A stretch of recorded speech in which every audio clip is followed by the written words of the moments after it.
촬영 이렇게 카메라 있고 뭐예요 오늘? 저희 뭐 오늘 촬영 원래 없는 날이잖아요. 저희 컨텐츠 삼아서 분들이 궁금했고 또 예비 창업자나 예비 구독자들이 궁금해하실 만한 그런 질문들을 몇 가지 뽑아봤거든요. 이거 장사에 가는 거예요? 네. 오케이. 저희 일단 구독자나 이 시청자분들한테 인사 한번 부탁드릴게요. 네, 안녕하십니까 득그리득입니다.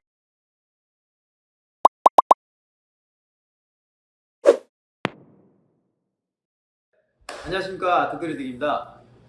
사실 오늘은 촬영이 예정이 없었는데 저희 이제 PD님이 불러가지고 이렇게 촬영을 시작하게 됐습니다.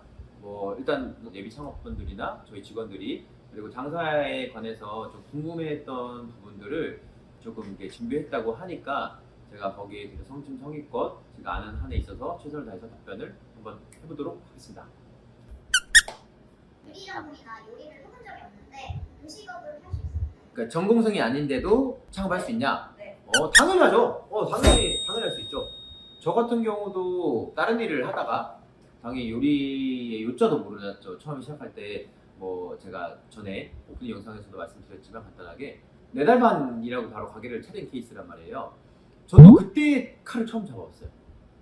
그렇기 때문에 이거는 크게 중요하진 않다. 그러니까 제가 느끼기에 제가 여태까지 뭐 제 경험으로는 오히려 전공생이라고 해서 이거를 좀 더 잘한다 이런 거는 없는 것 같아요. 경험이 많은 사람들 잘해요. 사람을 상대를 많이 해봤고 내가 어릴 때 숱한 아르바이트를 많이 해봤어. 힘든 일을 많이 해봤어. 이런 사람들이 오히려 조금 나는 장사를 또 좀 잘하는 것 같은데 이게 왜 그러냐면 저는 진짜 홀서빙 아르바이트를 진짜 많이 해봤거든요. 주방에서는 일을 해본 적이 없는데 그러니까 여러 가지 알바랑 알바를 진짜 많이 해봤어요. 근데 제가 장사를 하면서 느끼는 건 학과나 그런 요리에 대해 관련 전공생이나 요리를 잘한다고 해서 무조건 이 사람만 창업해야 되냐 이런 건 절대 아닌 것 같아요. 관련 학과 뭐 요리를 한 적이 없다 이랬는데도 장사를 충분히 할 수 있습니다. 충분히 할 수 있으니까 너무 이제 처음에 이렇게 혹시 걱정하시는 분들이 있거나 하면 절대 걱정 안 하셔도 됩니다.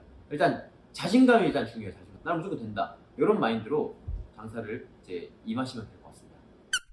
그럼 저는 평소에 요리를 잘한다 생각하는데 장사 바로 해봐도 되나요? 사람들이 착각하는 게 있어요. 제 주변 사람들도 사실 나 요리 잘한다. 나 집에서 이런 것도 잘하고 이런 것도 잘하는데 장사 이렇게 해보면 어떨까 생각하는데 말도 안 되는 거예요. 그냥 집에서 이렇게 하는 거랑 장사로서의 이제 요리를 하는 거랑은 아예 다른 개념이에요. 물론 다르다고 생각을 하시겠죠. 이거는 지극히 제 주관적인 얘기입니다. 이게 정답은 아니에요. 저는 장사랑 요리랑은 아예 조금 뭐랄까 좀 다른 개념인 것 같아요. 제가 예전에 6년 전에 가게를 오픈했을 때만 해도 잘 몰랐겠지만 진짜로 잘한다고 하는 분들이 그렇게 많이 없었는데 그 짧은 사이에 실력 있는 분들이 진짜 많이 생긴 것 같아요.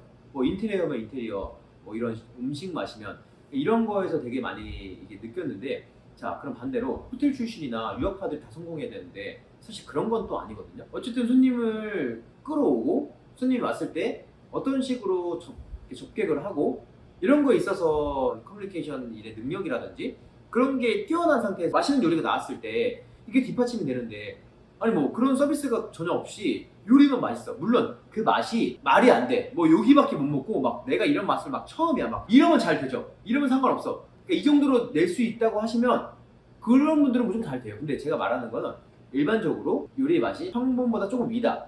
어느 정도 맛있긴 한데 이게 엄청난 완전 미친 듯한 맛이 아니다. 이런 느낌이면 요리 실력 말고도 더 필요한 조건들이 진짜 많아요. 그 장사하시는 운동타카 씨가 이런 말씀을 하셨거든요. 내가 파는 거는 마음이지 그러니까 술과 요리는 도구에 불과하다고. 그러니까 음식과 술은 그냥 도구에 불과한 거죠. 그러니까 저는 그게 진짜 맞는 말인 것 같거든요. 그래서 제가 잘 될 수 있었던 것도 단순히 맛으로만 성공했다 그러면 저희는 성공을 못했겠죠. 그런 건 아니다 라고 이렇게 완전 강조해서 말씀을 드려야 될 것 같아요. 되나요? 다음 주시죠. 모아둔 돈이 많이 없어도 장사를 할 수가 있을까요? 장사를 할 수는 있죠. 장사를 할 수는 있습니다, 여러분. 저 같은 경우도 처음에 시작할 때 거의 제가 가지고 있는 돈은 한 500만 원으로 시작했어요. 거의 한 90% 이상 대출, 주류 대출도 있을 수도 있고 1금융권, 2금융권, 그리고 지인들이나 빌리는 방법도 있고 저 같은 경우는 이거 내가 다 했어요. 2금융까지도 했기 때문에 금리가 그때 막 17%, 18%까지 이렇게 했었어요. 그러면 안 되는 거예요. 그렇게 하면 안 돼요. 제가 해봐서 되게 힘들어요. 이제 가게를 오픈하면 버텨야 되는 시간들이 굉장히 길거든요. 그러니까 왜냐면 이게 언제 터질지 몰라. 이게 메인 상권 번화가에 하지 않는 이상은 처음부터 가게가 이제 잘 되기가 쉽지 않단 말이에요. 그러다 보면 예를 들어 인건비를 5일날 준다고 쳐볼게요. 자, 인건비 5일날 정도 주고 뭐 15일에 뭐 카드값 나가고 그럼 뭐 25일에 뭐 대출금 나가고 그러면 숨통이 죽는단 말이에요. 숨통이. 그냥 매일매일 하루에 얼마 파는지에 대해서만 혈안이 돼 있으니까 저도 되게 그때 당시에는 버티기가 되게 힘들었던 것 같아요. 마음이 되게 힘들면 불안하고 되게 쫓기는 느낌이란 말이에요. 이 장사를 시작하다 보니 그러니까 자기가 생각했던 예산에서 엄청 오버가 될 거예요. 그러니까 몇 천만 원 이상 오버가 되니 그것까지 생각할 수가 많이 없단 말이에요. 처음에 하시는 분들은. 그러니까 모아둔 돈이 아예 없는데 장사를 시작하기는 조금 리스크가 너무 있으니 그래도 어느 정도는 모으고 장사를 시작하는 게 저는 이제 좀 추천드리는 방법입니다.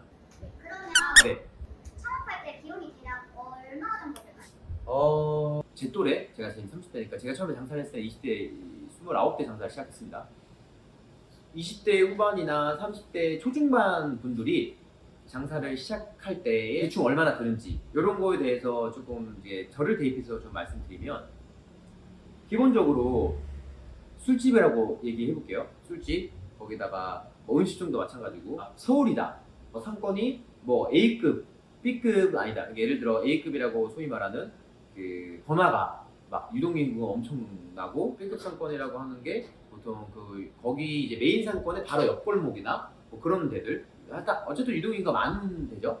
그러니까 저희가 할 수 있는 데는 사실 뭐 C급이나 D급 정도가 될 거예요. 왜냐면 자본금이 없잖아요, 일단. 그리고 규모 같은 경우도 20평 이상을 처음부터 한다는 거는 조금 리스크가 있는 것 같아요. 이건 뭐 나중에 제가 콘텐츠로 다룰 내용이기도 한데 20평 이상으로 가면 그러니까 물론 이게 잘 됐을 때의 수익은 더 높을 수는 있지만 내가 감당할 수가 없어. 예를 들어 이런 게 있어요. 직원이 3명 있었단 말이에요. 근데 어느 날 그 3명이 다 안 나온 적도 있어요. 그러니까 그런 일들이 되게 비일비재할 거야. 아마 이제 사장님들은 아실 건데 20평 이상 되는 매장에서 내가 혼자서 소화하기는 좀 힘들어요. 사실 급하게 뭐 친구 하나 불러가지고 알바 하나 해서 아니면 뭐 가족들이나 도와달라고 해서 뭐 이렇게 해서 할 정도의 규모가 제가 생각했을 때 20평 이하입니다. 사실 20평 이상이다. 내가 혼자서가 감당이 안 돼요. 그러다 보면 이제 스트레스 받고 서비스도 안 나가고 더 안 좋은 인식이 생기고 오히려 더 꼬여. 자, 술집이나 음식점이다. 그러니까 20평 이하로 차렸을 때 최소 8천만 원에서 1억 6천 요 사이라고 생각합니다. 만약에 한 10평대 기준이다. 뭐 8천만 원, 1억 정도로 할 수 있어요. 이게 인테리어도 자재라든지 이런 천차만별이란 말이에요. 공정이 얼마나 들어가는지 어떤 식으로 브랜딩을 하는지 그러니까 그런 거에 있어서 돈이 굉장히 많이 드는 거는 사실인데 뭐 줄일 거 줄이고 셀프로 할 거 셀프로 하고 이렇게 할 수 있으면 돈은 진짜 얼마든지 줄일 수 있죠. 제가 서울 기준으로 말씀드린 겁니다. 또 지방 같은 경우는 조금 더 저렴하게 할 수도 있겠죠. 근데 예를 들어 1억 6, 7천 이상이다. 20평 정도 대 이하인데 조금 진지하게 고민해 보셔야 돼요. 왜냐면 리스크가 너무 크고 되게 보수적으로 가야 된단 말이에요. 일단 처음에는 잘 될지 안 될지도 모르고 당연히 나중에 잘 되겠지만 더 신중하게 고민해 볼 필요도 있습니다.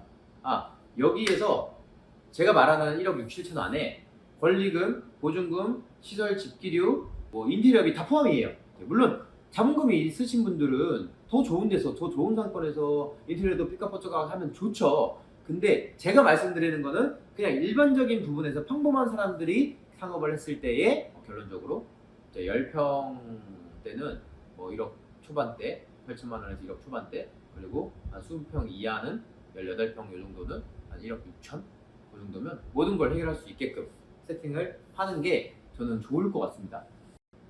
네. 달에 순수익 1,000을 가져가려면 매출이 얼마나 돼야 될까요? 자, 사실 이런 게 많잖아요. 월 1,000만 원 벌기 목표라고 하나? 그런 것들이 많이 이제 좀 생겼던 것 같아요. 이제 월 1,000 벌기. 업종마다 이제 조금씩 다르겠지만 장사로서 월 1,000만 원 이제 순수익이 지키려면 개인 업장이냐, 뭐 프랜차이즈냐 이런 거에 따라서 되게 좀 다르단 말이에요. 그러니까 프랜차이즈는 순수익이 좀 낮을 수밖에 없겠죠. 왜냐면 본사에다가 또 로열티 같은 것도 내고 뭐 이런 거 있으니까 줄일 수 있는 게 조금 한정적이라고 하면 저는 술집으로 이자카야를 하고 있으니까 술집으로 이제 해서 말씀드릴게요. 이제 본인이 열심히 쉬는 날 없이 계속 근무한다고 가정했을 때에 제가 생각하기에는 조금 보수적으로 봐도 30%라고 봅니다. 세금 떼고 30%예요. 매출이 3천만 원이다. 그러면 30%면 900이잖아요. 그런 식으로 계산하면 돼요. 근데 여기서 내가 빠진다, 오토로 돌린다. 그럼 또 얘기가 달라지는 거예요. 내 인건비가 추가로 돼야 되니까. 그리고 내가 빠졌을 때에 매출이 조금 떨어지는 것도 감안을 하셔야 되기 때문에 지금 앞으로 할 컨텐츠라든지 제가 여러분들께 말씀드리는 거는 오토로 가게를 돌렸을 때의 그런 장사 운영법이 아니라 본인 사장이 직접 운영했을 때의 그런 거를 먼저 이게 계속 이런 컨텐츠로 먼저 다룰 거예요. 그리고 나중에 오토로 나갔을 때, 그리고 내가 실무가 아닌 다른 뭐 백업으로 빠졌을 때의 그런 내용들은 한참 뒤에 다를 거야. 한참 뒤에. 왜냐면 여러분들 계속 그러잖아요. 야, 장사를 할 거냐 사업을 할 거냐, 유튜브에 그런 거 되게 많죠. 자꾸 거기서 하는 얘기들이 장사해서 돈을 모아서 사업으로 확장해야 된다. 그러니까 내가 일을 하지 않아도 돈을 벌어야 된다. 맞는 말인데 빨리 그러니까 사장님 놀이 하려고 그래. 그러니까 그러지 말라는 거예요. 사장님 놀이 하지 말고 그 기본 기초를 탄탄하게 만들어 놔야지 그 뒤에 게 잘 된단 말이에요. 사실 자기가 조금 더 움직이고 조금 더 시장에서 시장 보고 이런 거 하면 더 올릴 수 있어요. 뭐 34%까지 올릴 수 있어요. 순수익을. 그러니까 요거는 자기가 하기에 나란히 달렸으니까 보통은 평균적으로 보수적으로 25%에서 한 35% 사이다. 저는 일단은 이 작가로 말씀드리는 겁니다. 제가 프랜차이즈를 하려고 했었다. 굳이? 말이 안 된다고. 야, 이걸 어떻게 6개월 만에 배워? 제가 주방 일을 안 하고 바로 그냥 장사를 하려고 했어요. 근데 너무 심심한 거야. 집에 아무것도 안 하고. 잘하는 법, 여기서 성공하는 법 그냥 다 가져가실 수 있으세요.